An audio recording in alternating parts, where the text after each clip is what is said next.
Hello, welcome to the Christmas special. Guess what? I'm sick.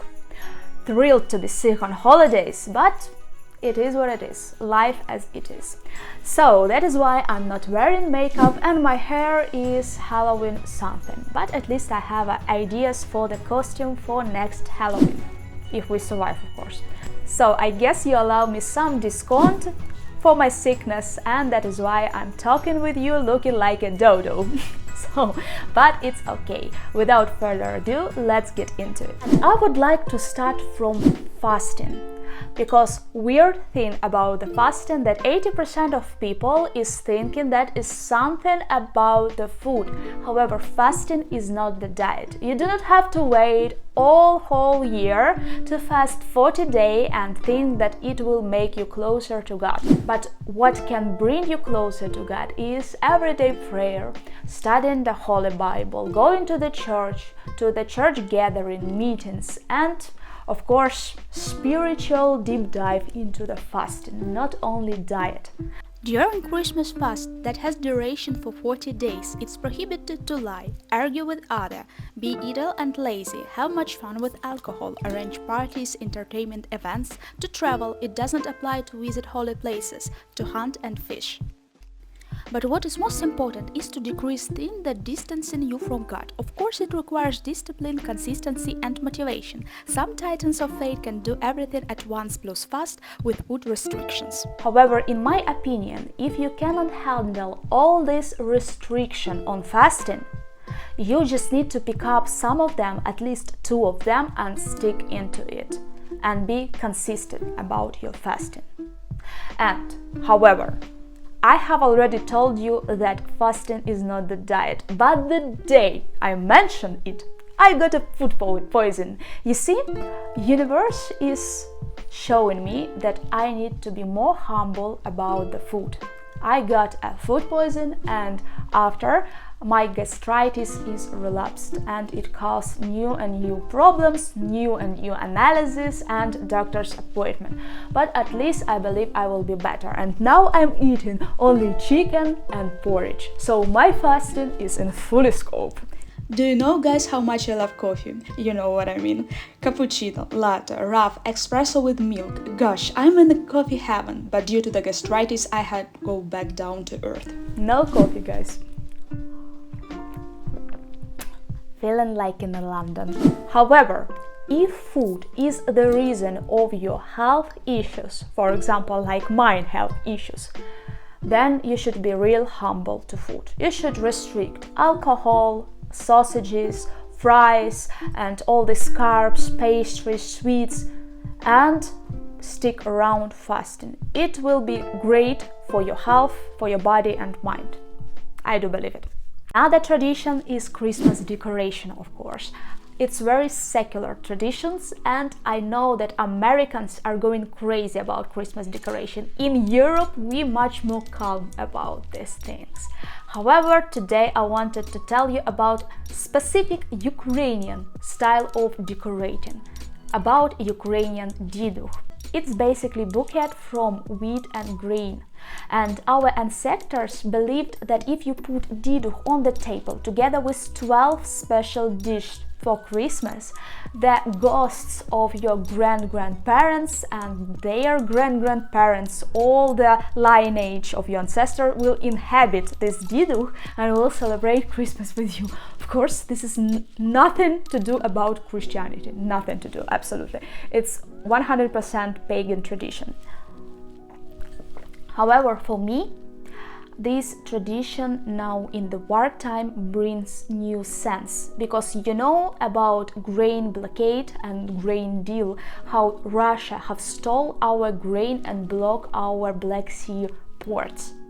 And that is why this year I will put diduch on my table, because it's bucket from the wheat and grain, and it will be the symbol of Ukrainian grain for me. Guys, I want to beg your pardon, because it was in my plans and I wanted to show you how to cook kutya, traditional Christmas dish in Ukraine. However, all I feel when I think about the food is nauseous. I just can't stare on food. I'm eating only porridges, without salt, without any pepper, like porridges with water, and drinking tea. So maybe I will do this video when I feel better, a few days later, I hope. Guys, pray for me, pray for my healing and soonest recovery. Thank you. One tradition everyone is definitely following is cleaning. And Ukrainians are feeling a due to clean everything in the house, every single pit and hole before the huge holiday. Look at this mess. I was ill, so my room looks like after a tornado, and my mom would say clean it before the Christmas and New Year, unless all year will be dirty. So while we are cleaning, I would like to ask you one single question. Did you also see all these polished Christmas interiors in the houses? It seems so superior for me that I couldn't even compare mine with theirs. So, where all these people are living? How do you think? Elderly Orthodox people has a tradition or a belief that you need to clean everything before the day of big holiday. So, my grandma told me that in her village, they had a tradition. They were not allowed to do anything about the house during big church holiday because they believe it will lead to the sin and God will punish them. However, all truthful Christians should go to the church during the Christian holidays, because holiday was given you to dedicate your time to Jesus, not to housework, for example. People probably knew that this day they will be spiritually busy and probably have no time for housework. And it's logical that no one were working because everyone go to the church. My, how I'm still alive with blood pressure like that. Decided to check it while cleaning. However, if you are spending this day just not going to the church and living your life in your own house as a secular person, it doesn't make sense for you. You can go forward and clean wherever you see.